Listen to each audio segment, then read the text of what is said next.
ยินดีต้อนรับทุกท่านเข้าสู่การเล่าเรื่องสั้นเรื่องน้ำตาจิบตอนที่2ขอเชิญรับฟังได้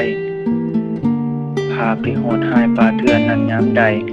ก็สร้างความเครียดแค้นให้จิบตลอดเวลาจากเปลวไฟน้อยๆที่พวกเขาก่อขึ้นเพื่อล่าสัตว์ซึ่งพวกเขาบ่ได้รับผิดชอบหลังจากหากินแล้วมันจึงก่อให้เกิดเปลวไฟอันมหึมาทั่วป่าดงถ้าพวกเขามอดไฟก่อนนี้มันคงบ่เกิดเหตุการณ์แบบนี้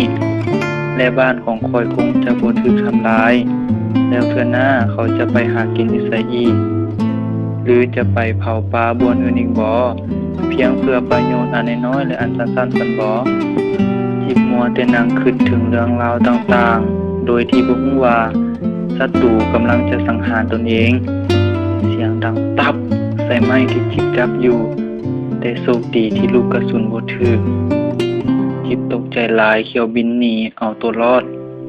เด็กน้อย 3-4 คนถือกระสุนคนละอัน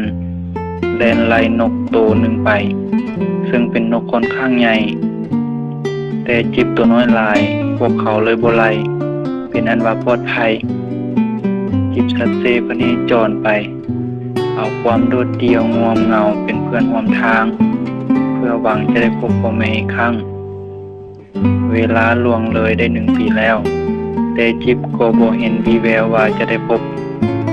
ในที่สุดจิบได้มาหยุดอยู่ที่ภูหน่วยหนึ่ง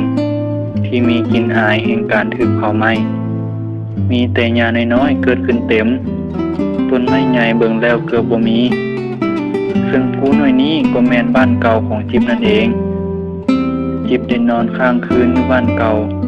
ซึ่งก็ได้พบญาติพี่น้องจำนวนหนึ่งแต่บ่เห็นพ่อแม่เลยขอเชิญทานรับฟังได้ไหมตอนที่3สบายดี